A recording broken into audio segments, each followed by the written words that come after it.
Aitsquachel siam, si uchnamet denasne, chasla edlasinat uchchalip. I was sluck class, the sleep class. Every child matters. Today our school is acknowledging Orange Shirt Day, a day we honor the children that were sent away to Indian residential schools throughout Canada. And we learn more about the history of those schools. It is a day to remember what happened, reflect on its continued impact on our country, and focus on ways we continue to participate in reconciliation between Indigenous and non-Indigenous Canadians. Orange Shirt Day came into existence because of the bravery of Phyllis Webstead, a residential school survivor who began to tell her story in the early 2000s as a way of healing and recovering from her time in residential school. Since 2013, Orange Shirt Day has been recognized throughout Canada. The day was chosen because it was around this time that children were forcibly removed from their homes and sent to residential schools in each year. Phyllis was going to school, and like all students, she went back to school shopping with her grandma, where she was excited to buy an orange t-shirt. But unlike most 6-year-olds across the country, Phyllis, because she was First Nations, was required to attend the St. Joseph's Mission Indian Residential School, just outside Williams Lake, BC. Phyllis was just 6 years old and she was so excited to attend school for the first time, particularly because of her new orange shirt. But things did not go as Phyllis had anticipated. When she arrived at the school, she was stripped of all of her clothing, including her new orange shirt. Phyllis said, "I didn't understand why they wouldn't give it back to me. It was mine. The color orange has always reminded me of that and how my feelings didn't matter, how no one cared, and how I felt like I was worth nothing. All of us little children were crying and no one cared." Orange Shirt Day is now acknowledged across Canada as a way of remembering the children and families whose lives were changed forever by Canada's Indian residential school system.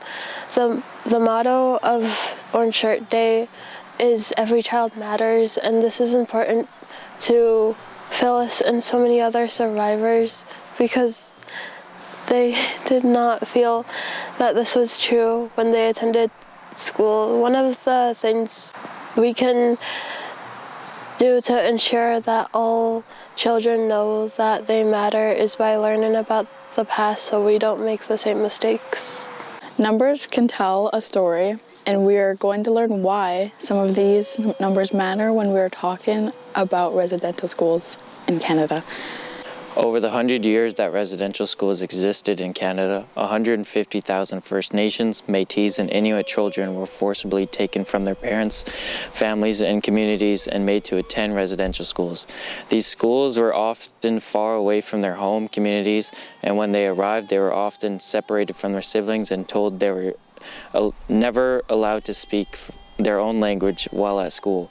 Many students could not return home in the summers or during holidays, and were sometimes separated from their families for their whole school experience. It is estimated that approximately 6,000 children died and never returned home after arriving to the residential schools. Parents and family were often not informed if their child had died, and there are still many families who don't know what happened to their children or family members. Many of these children died from tuberculosis and other diseases, and still others died under mysterious circumstances or died trying to escape and then return to their homes. 6,000 is a low estimate. Most historians and government documents indicate that the numbers are probably closer to 10,000 or higher. When historians studied the number relating deaths in residential schools, they noticed something astounding. Canadian soldiers in World War II had a better chance of surviving the war than Indigenous children who attended residential schools. Residential schools are not something from Canada's ancient past. The last residential school in Canada closed in Saskatchewan in 1996. That was only 28 years ago. 12 years after the last school closed, the Government of Canada under Prime Minister Stephen Harper officially apologized for residential schools and the trauma and harm that continues to be caused by them to this very day. It was an emotional day for survivors and their families, but finally acknowledged that the Canadian government was legally at fault for residential schools. In Canada today, there are approximately 80,000 residential school survivors whose lives continue to be impacted by their experiences in Canada's residential school system. These impacts extend far beyond the individuals of their families and communities. This generational trauma continues to have significant impacts on Indigenous communities all across Canada. We need to keep talking and telling the truth about residential schools in Canada, but this is not the only story we need to talk about. Indigenous people are more than the stereotypes that people have of us, and we are more than the trauma of our past. We are athletes.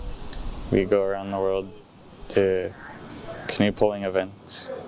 We are useful and playful. We are proud to play lacrosse. We are strong. We are resilient. We are proud. I am a powerful Indigenous woman who is a proud granddaughter of a residential school survivor. We are Sinchothan speakers. I am proud to be a Sinchothan speaker. We are inspiring. We are brave. We are loving and caring. I'm proud of my family for never giving up.